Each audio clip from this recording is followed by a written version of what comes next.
Hello, this is Brian Foster, and this is March 14th, 2021. And today we're going to talk about Chapter 5 in the book Evolution in Two Worlds, Cells in the Spiritual Body. How does our paraspirit, our spiritual body, affect the cells? So before I begin, first, please subscribe, hit the like button. It's very important for the algorithm. And share this video, and please comment if you have any questions. I love answering questions, so I will, stop at certain parts and answer questions for anyone who has other questions. And again, please remember we do this every Sunday and Tuesday evening. Of course, it depends on your time zone around the world. We have people from all around the world listening to this. And also, if you notice, there's a kind of a black line behind me going up in the wall. We had some remodeling done, or actually a new power plug installed. And of course, this is a brick wall, so they have to carve into the brick and put the tube to put the wires in and cover it up with cement. So I don't know when that will be painted, but at least we had that part done. I don't like anybody touching my office, so we will see how long that takes. So anyway, let's begin with Chapter 5, Cells in the Spiritual Body. Now, this is in the book, Evolution in Two Worlds. First, this gets really down into the nitty-gritty detail. And this may go way further detail than most people want to hear. But I want to present this to you, this book, chapter by chapter. And it could be short chapter, so it won't be a long talk. It all depends on the chapter.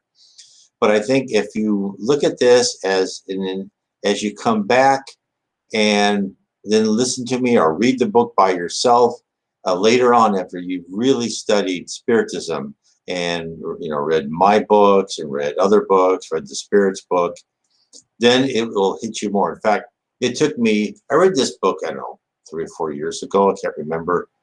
And then I read it over, it made more sense. And now when I'm actually reading to you, it's actually making even more sense since I'm learning and studying, just like you are. Every day I'm getting more and more information, and I'm understanding more. This is a years-long process. It's not something you read and understand in a moment's notice. Well, maybe some people, but not I. So let's talk about cells and the spiritual body. It's very exciting, and it really kind of gives us a better clue how all this works. So we'll start off with rudimentary intelligent principles. This is what is written by Chico, Xavier and Waldo Veira. Over the eons, we can see the cells as being rudimentary intelligent principles, serving the intelligent principle at a higher level in higher animals and human beings.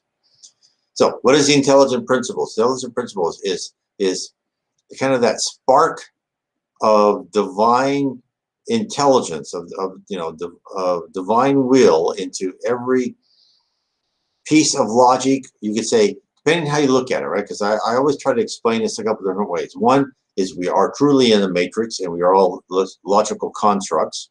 You can look at it that way, and therefore intelligent principles in every piece of data. There's some intelligence. There's something there that can be collated and amassed and added to by the will of a higher spirit. You could also look at it as if in the kind of our vision representation, and that is even the smallest cell, the bacteria, the virus, has some sort of intelligence in it. And so he goes on to say, the cells are renewed over and over again in the physical and spiritual bodies in differing vibrational modulations, according to the state of the intelligence that controls them after birth or after death. So, again, this is why some of these high spirits, right, these high spirits will come to earth, Jesus Christ, Socrates, Buddha, and they will do amazing things, right? Jesus walked on water. Jesus materialized, dematerialized. Other things have done by, other, even in now, different yogis and swamis in India can exist, just on sunlight, and they can materialize and dematerialize. And Kardec talked about that too. And these are very advanced spirits who, when they are born and their paraspirit is controlling their physical body, really knows how to control it. And remember, since we are a logical construct, we can really change ourselves in our representation visually to other humans on Earth, and we can go where we want to go if we have that advanced power and knowledge and intelligence and spiritual maturity. I, of course, don't have any of that, but some people have had in the history of our planet. And I'm sure there's, and Chico Xavier, as an example, he died in 2002, I believe. He had that power. He could put his hand on a book and know what the book or magazine or said and the attitude of the author. He could read minds. There's so many things he could do. It's amazing. And there's other books written about very wise people in India who can do these things too. So and I'm sure there's more places than that. So the reason they can do that is their paraspirit is in their spirit is so powerful. Their paraspirit really knows how to control, with the vibrations and modulations, every cell in their body. So this is why I'm going through this. I'm trying to give you actual explanations. There are no miracles. Spiritism says there's no miracle. Jesus walking in water, that wasn't a miracle. Jesus feeding, 5 loaves of bread to thousands, that's not a miracle. There's a logical explanation. So, forms of the cells. Infinitesimal animalcules, domesticated and organized in the organic hive, take on different forms according to the situation of the individual and the nature of the tissues in which they are grouped, obeying the simple or complex thought that controls their existence. Now, Spiritism tells us nothing is there without the will of a higher spirit. The solar system, the earth, everything is set in place by the focus and the determination of a high spirit under the mandate of either a higher spirit, and above them is God, right? Jesus probably communicates probably to higher spirits, and I think to God too. I'm not quite sure, but I'm sure he knows God.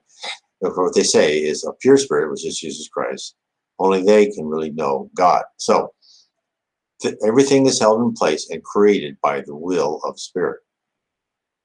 These are cenocytes, are microorganisms that can live freely as autocytes or as parasites. They are cell masses that come together to carry out a particular activity.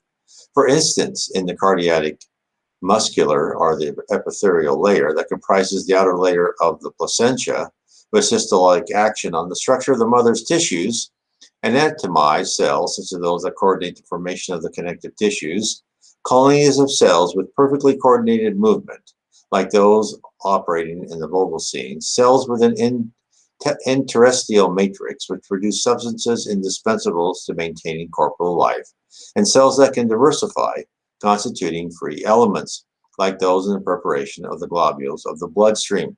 So let's make this simpler, because that was a lot of detail. So basically, the paraspirit, through eons of practicing how to create and how, once that paraspirit is into the womb, let's say, and it's into that egg and sperm together. When that sperm hits the egg, there's a spark, life is created. That spirit is now completely enveloped into that area. And that paraspirit now is completely surrounding and intrusive to that egg and that fertilized egg. So that will know by breaking that small organism into whatever chakras or force centers, as they're called in Spiritism, what group of cells they want to do what. And they will command those. And then those cells will know where they should be and what they should do and how they should connect to other cells. And this is, of course, why we have to start with, as our, simple logical concept, why we have to go through very small viruses, animals, plants, whatever, until we become a free-willed human-like animal, because it takes that much training and knowledge just for a paraspirit to know how to coordinate everything that needs to be coordinated in a complex physical representation.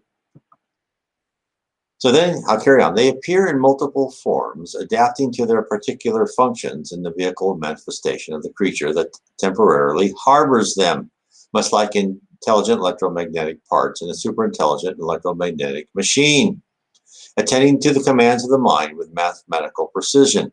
In the organism, this is somewhat similar to the millions of atoms that harmoniously comprise piano strings, in that they are made to vibrate by the microscopic hammers of the nerves when struck by the keys that may be symbolized as the energetic fulcrums of the emphylatic cortex, move and controlled by the spirit by means of the crown center, which is on top of our head, right? This is it, which sustains the conjunction of the mental life with the physical body in which it expresses itself. So they use a lot of different visions here, but basically what they're saying is we are programmed, right? The programming knows what center is supposed to do what, and it knows what commands to give what group of cells, livers, hearts, nerves, right? Different centers, the splenic center, the heart center, all that. What are they supposed to do? What are they supposed to house? How are they supposed to work together?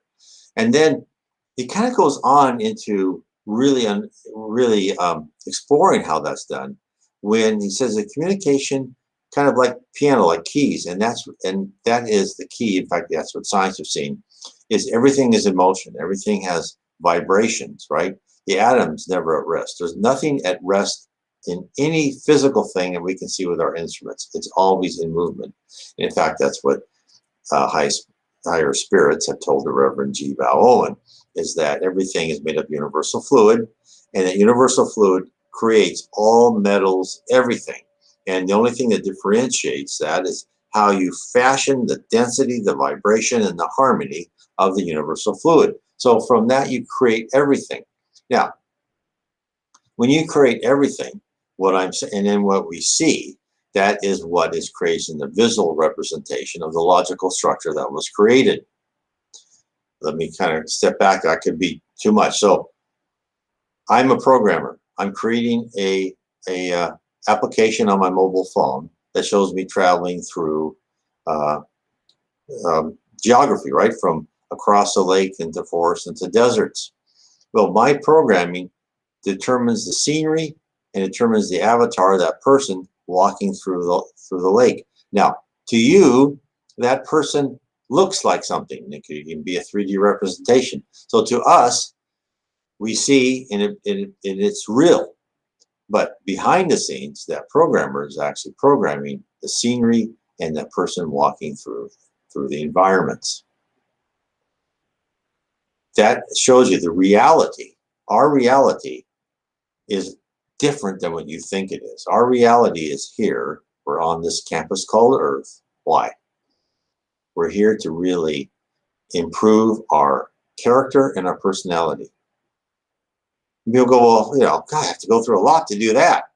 But the reason I'm explaining all these things in detail, and then you understand that, and I talk about high spirits do this, high spirits do that, is we're here to someday become a high, or, and then even above that probably is a pure spirit, which has immense power because of their mind. This is what we're here. We're here to rewire our character personality to have almost immense power. And the saying is absolute power corrupts absolutely. Now, that is not true to a pure spirit. Absolute power does not corrupt. In fact, it allows them to serve others more efficiently. And that's why we go through so much training, is to have this much power. We have to have complete control over our personality and our character, and don't lose our calm, don't give ourselves to anger, don't give ourselves to any primitive emotions. And all through this process is your paraspirit, your spirit, your incarnations in different physical bodies. It's all there for you to learn how to become a superior person. Superior person meaning take out your primitive emotions, replace that foundation of your character with advanced, civilized emotions. So let's go to microscopic electric motors. This is what they say. Lined up for the building of the form in a process identical to that of the superposition of brick in a work of masonry, cells are compelled to orderliness by the guiding idea that brings them together and governs them. Four centers. Think of four centers. Think of, and then within the four centers, it could be the heart, and then other forces, the liver, etc., the kidneys.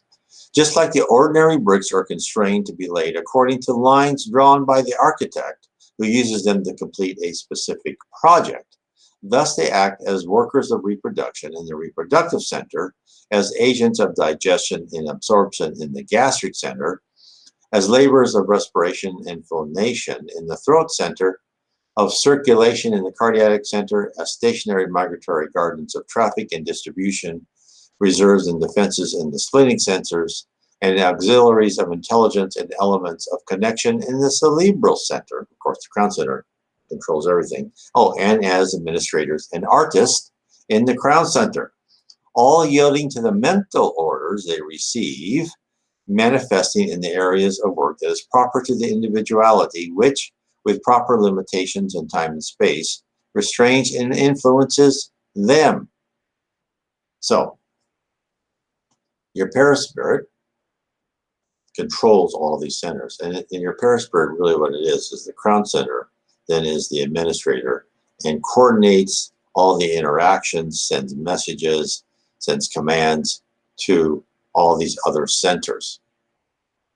And of course, your crown center is completely influenced by the totality of your paraspirit, and the maturity and advancement of your paraspirit is up to the maturity and advancement of your spirit. And therefore, as you go higher and higher in the spiritual hierarchy, and when you incarnate on earth, you have more control over your physical body in all circumstances. And therefore, you see these people that can do these marvelous things with their body. They're very spiritual, right? Like Chico, Xavier. And they go, well, why can't I do that? And of course, you can work towards that. And some people may have that in them. They just never exercise that. But I say is that in order to even begin that, you have to have that previous eons of rising through the spiritual hierarchy to come to earth, to be able to have that much control over your physicality. But there are things we can do. I mean, there's all sorts of talks about people going to healing centers and people healing you, or people healing themselves of cancer and other things by the power of positive thinking. And that works. Now, I'm not saying to forget medical science. Now, Spiritism always tells us, go to your doctor, physician, psychologist, psychiatrist, whatever. But the power of positive thinking is whatever spiritual maturity you have, if you can concentrate yourself and visualize how you want your body to be, that should make some little difference. It may not be enough, depending on the severity of your illness, which, when I say that, it should be depending upon the trial you're supposed to go through, right? Because you may not, whatever you do, you may not be allowed to fix that limitation you have, because that is the trial you signed up for in the beginning. Or you've done so many good things, you have that trial, yet it may be that illness may be greatly reduced or eradicated by positive thinking, because you have grown spiritually in your present physical life. That's why I always use positive thinking. Always think that, yes, you can do that. And always believe you can control every cell in your body. Now, I say that, and I have to really be careful with my back. It hasn't worked with my back. I think it's worked with other things. I've gotten rid of my headaches and those type of things. But some things it works for me, some things it doesn't. Hopefully for you it will. I have gone to spiritual healing centers, which I believe has helped. And some things it helps. Some things, I don't know, I feel better temporarily. Some people can feel better for a long, long time. So it all depends. There's no perfect answer because each one of us is unique, and each one of us will be, the more we open ourselves up and the more spiritually mature we are, the better chance we have at receiving help from spirits around us. Because after all, you only receive what you give, right? Everything is karma, right? And the more you give, the more you receive, right? And that, it means everything. And there's stories abounds of people helping other people. And then in times of need, all of a sudden, help comes spiritually, or some, what they think is some strange occurrence, what they say is a miracle, but really isn't, because spirits are helping that person. So that's the important thing to remember. Now I'll keep reading. Hence, we will say again, they act as microscopic electric motors endowed with their own life, meaning cells, obeying the determinations of the being that agglutinates them and imprints them with a fixation or mobility crucial to the functions they must carry out in the inner sea of the organic world, formed by the extracellular fluids appearing in the leucinar fluid that irrigates them, which circulates slowly, and the lymph that pours from the tissues into the blood, and in the fast-moving blood plasma, in addition to the other interstitial fluids characteristic of the internal environment. So again, there's a saying. This like messy organism that we look, right? You cut someone open and, a doctor won't say this, but I mean, there's blood and there's messiness all over, but it's actually a really fine machine that you can't see the paraspirit, but there's something connecting everything, and everything knows what it's supposed to do because of the eons of practice that your paraspirit has by controlling small little organisms, the primitive humans, the more advanced humans, to where we are now. Then the next section is called the invisible whole of the organism. Consequently, it is understandable that, in light of the governance of the mind, that joining together of cells forms tissues, just as the grouping together of tissues sculpts organs. These constitute parts of the organism that starts to function as an indivisible whole, girded by the nervous system and controlled by the hormones or substances produced in a particular organ and carried to other areas of somatic activity, stimulating their functional properties for certain purposes. These hormones arise from the mechanical impulse of the mind upon the cellular empire, according to different emotional states of the conscience, gathering chemical elements at proper levels when inner equilibrium presides over their manifestations, and substantiating resources of maintenance and preservation of everyday life. These hormones can be completely isolated by ordinary science, as for example, adrenaline from the adrenal glands, insulin from the pancreas, testosterone from the testicles, and other glandular secretions of organic cosmos. So, and this is why studies have said that people who are calmer, people who are spiritual, meditate, are healthier than people who don't. And why is that? Not just because they're spiritual, because are religious, but because being spiritual or religious gives you this belief in a higher power that you are part of something important, and that decreases the stress, because then you know that you're not all alone, you're not abandoned, which you are not. According to spiritualism, we are surrounded by spirits, some not so good, but we can ask on an instant's notice. We can ask help from our guardian angel, our mentor, other family spirits who are probably looking out after us from above. That when you know that you are part of a brighter whole, a brighter future, your stress level goes down, because these little things don't affect you as much. As being a spiritist has helped me, my stress level is so much lower. I'm not perfect by any means possible. I still have a lot to go, but I am not stressed by the daily ups and downs, vicissitudes, so to say, of life. When things go wrong, I go, oh, okay, must be some reason that I don't understand. Someone says something bad to you, you go, well, that poor person had a bad day. I don't take it personally. It's just a person, either it may be sent to teach me a lesson, teach me to keep my patience no matter what, keep my calmness, or just maybe them having something happen to them and they can't control their emotions. I don't take it personally, and I don't try and respond to it. Not that I succeed all the time, but I am better, and therefore my stress levels are dramatically reduced, and therefore I feel healthier. So let's go to cellular automatism. Current cellular tenets hold that cells take on different aspects according to the nature of the organization they serve. This compels us to develop this assertion more fully to state that the intelligence influencing the cytoplasm, which ultimately is the interstitial element of connection for the psychosomatic forces, obliges the cells to do the work they need to express themselves, a work that, due to almost infinite repetitions, become fully automated for the cellular units, which are incessantly renewed in carrying out the tasks that life has assigned to them. Now, think about that. So these cells, of course, we all know every cell reproduces itself. And of course, as you get older, less well.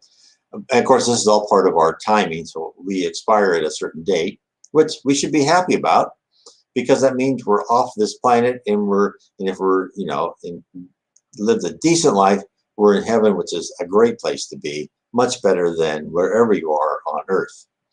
So, but what they're saying is that they've been given these orders so many times. Just like, when you're learning a job, you're like, well, how does this job work? But then you do it over and over again, and it becomes like second nature. You don't even have to go to that checklist anymore. You just know it. Again, that is how the cells know, because they're ordered by the commands of the force centers and under the administration of the crown center, which is really kind of the paraspirit over that. And they just kind of know, right? It's okay, yeah, that's my logic, that's my task. The next thing is the effects of automatism. Now, based on this, we can grow organic tissues artificially in order to fully understand the scientific studies that acknowledge the collaborating groups of specialized cells. In this process, a fragment of those same tissues, whether from the epidermis or the brain, remains alive for a long time when immersed in serum, which, when carefully immunized and kept at a temperature that corresponds to that of the physical body, demonstrates an intense life. After a few hours, the waste byproducts poisons the serum, impeding cellular development. Yet, if the liquid is renewed, the cells continue to grow at the same rate of movement and expansion that marks their activity in the corporeal structure. However, because they have been separated from the mental governors that used to direct them, they are not like their sisters that worked in the organism. Now, this is important. So, you can create these cells, and they do, and they create these cells in different organs and stuff like that. But they're not the same. Nerve cells, for example, with their specialized fibrils, do not produce cells with analogous fibrils, and those that perform the act of contraction in the muscles undergo dedifferentiation, regressing to the connective types.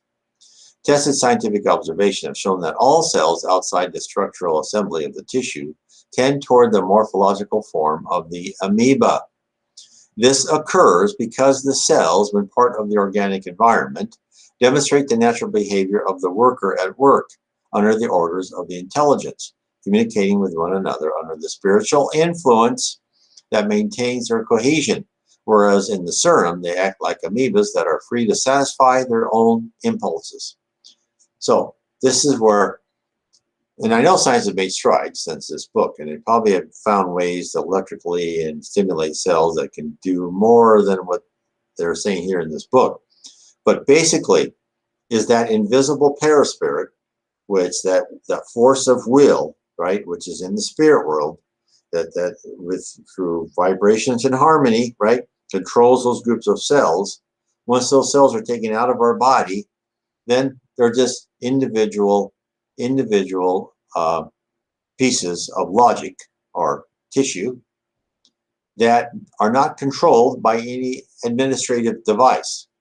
And then that piece of logic is, okay, I'm not getting an input of what to do next. I'll just do what comes naturally, which they say is act like amoebas. They just kind of go through their own pre-existing programming, kind of trying to do what they know to do. So that shows you again, is what they're saying here, is that that's why when a person dies and that paraspirit rises out of their body, and the spirit's helping that person pass over, kind of the opposite of birth, which is Leon Denis says, death is much better than birth. It's much more pleasant, and you're going to a great place. When that paraspirit cord, that silvery cord, is cut, then the cells lose. That's when the body really starts decaying, because the cells lose. Okay, oh, my master routine, my manager is gone. I guess I can do anything I want, and then they start decaying. That's what happens when you decay. That's life is really gone.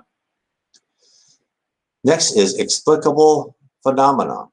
Within the same principle of the cell's submission to the nerve stimuli, the reciprocal transplanting of embryonic tissues, which have a few days of formation, can offer surprising results since the cells oriented in a determined direction when grafted to other tissues in vivo can generate extra organs in an anomalous process, obeying specialized determinations resulting from the original magnetic orders that saturated these cells. Furthermore, the same level of saturation can enable us to understand the demonstration of fakirism, as well as other demonstrations that occur during experimental sessions of Spiritism, in which the super-concentrated mind can pour out fluids of impulsions upon lower life forms, such as plants, infusing them with abnormal growth, and to explain the phenomena of mediumistic materialization. In this case, with the assistance of discarnate intelligence under exceptional conditions, the medium's body releases ectoplasm, exteriorized plasma, where the cells in a different vibratory tonality distend and renew themselves in conformance with the mental mold presented to them, producing the most significant phenomena in obedience to the intelligence command, by which the spirit realm suggests to the physical plane the immortality of the soul on its way to the higher life. So what's he saying? So I don't know how many people have seen this where they have ectoplasm, where a lot of times you'll see pictures of people and they'll say, oh, this is faked or whatever. And probably sometimes it has been faked, I'm sure. This is the problem with mediums who are unscrupulous, right? They'll fake these things, but they are real. In fact, Chico Xavier did this. And at one time, Chico Xavier was in the mediums meeting, and he went and created this ectoplasm. And a lot of times you'll see this ectoplasm coming out of their mouth or whatever. And this is the cells creating this kind of plasma, which is kind of spiritual and yet residing in the physical. And then this plasma will form itself. And then what happened is then Chico's spiritual mentor, Emmanuel, used that plasma to form his likeness. Now, let me give you the whole story. This meeting was held because one of Chico's friends was starting to have dementia, and they knew that Chico had to kind of do this in order to cure this Alzheimer's or dementia for this person.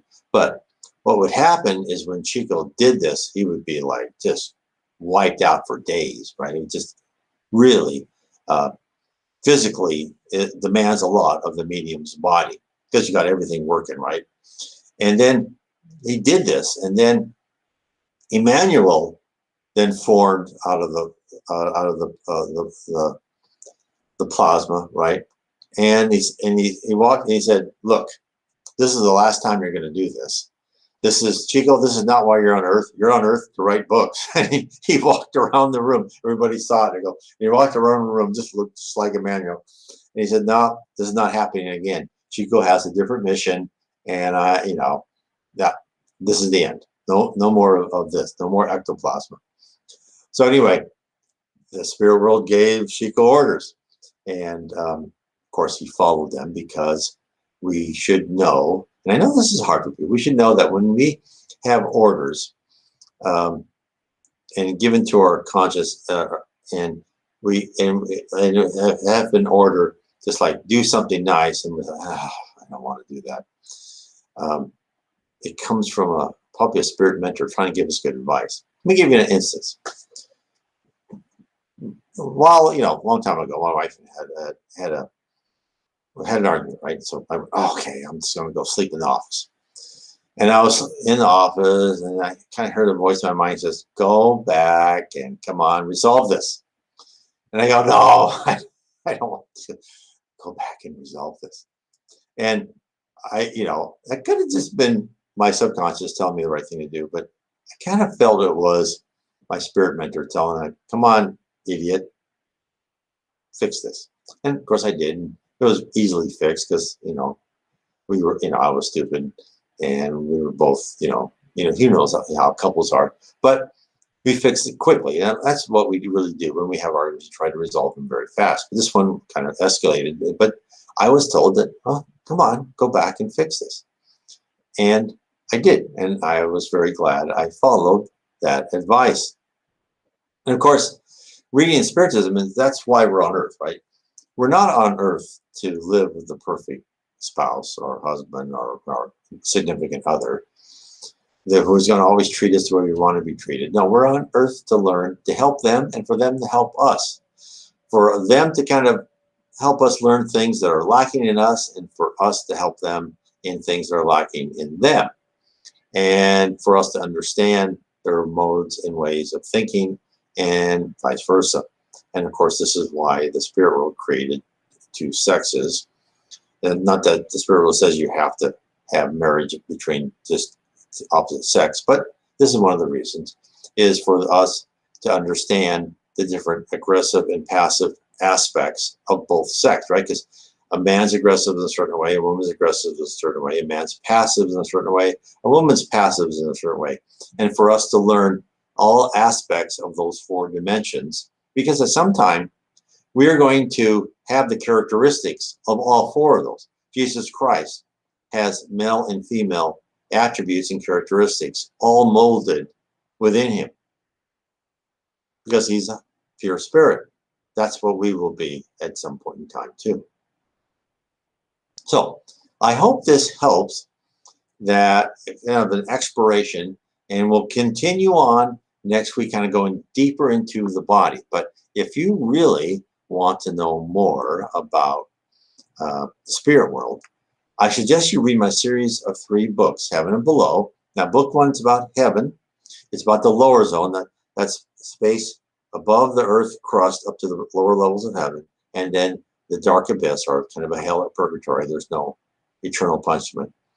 What goes on there, what it's for, and then I also have a chapter on Jesus, because Jesus is not, he was that wonderful carpenter, that wonderful philosopher and healer, but he's much more than that. It's the power of a high spirit. You need to understand Jesus, and the Spiritism tells us you need to understand Jesus. So at some point in time, not now because you can't comprehend it, you can comprehend God, but that is very important. And then my second book is Spirits in the Spirit Universe, which really tells, okay, what is a spirit? Because you are a spirit. No matter what you think, you are a spirit. You have a physical body right now, and don't be fooled in thinking that's all you have. This physical body you have, it's just going to decay, and it's going to go away with dust. Just like your house or your car, it will be nothing. That's why material possessions is nothing. It's not as important at all as improving your character and your personality, because that's how you're going to rise in the spirit hierarchy. And this book explains how spirits learn. There's sets of colleges on different levels of heaven. You go on tasks. You're on field trips per se. What are the power of spirits? What have spirits done when they're on Earth, or even in the lower zone or a dark abyss? It really tells you the world of spirits. This is what Spiritism is so exciting. It takes away kind of the cloudiness and the mystery, hell, heaven, kind of heaven's kind of hinted at, right? Spiritism tells you what is waiting for you there. Now, the last book in the series, book 3, and I have other books, but I just want to let you know these books, is how we are guided by spirits. So how each one of us is guided by spirits, how whole cultures and societies and nations, even corporations and people are guided by spirits. And then what is the future of the world? Right now, we are going from a planet of atonement where we pay for our past wrongs. That's why we go through this trial. This is why the earth is kind of chaotic right now, because it's supposed to be, but it will become a planet of regeneration. Well, there'll be less hate and less primitive emotions, and it will be a much better place. This book will tell you what is waiting for you and how we'll get there. Now, before I end, if there's any questions, please type them in, and I'll be happy to take them. And also, please hit the like button. It's very important for the algorithm. I would really appreciate it. We can spread the knowledge of the spirits and spiritism to more and more people. And then, as I just want to wait a little bit for people to ask questions, if they so choose, is on my website, nwspiritism.com, I have a PDF. Of course, this is also available in Kindle and Audible and paperback if you want it that form. Spiritism 101, the Third Revelation. It's in PDF. You can download it at www.nwspiritism.com, completely free. I also have this in French, and I also have the book, The Problem is the Solution, in French, free for download on my website, because I have all sorts of articles and other things that people can use to understand Spiritism more. And of course, links to all my books, which most of them are in Kindle, paperback, and Audible format. Anyway, I want to say God bless everyone tonight. God bless.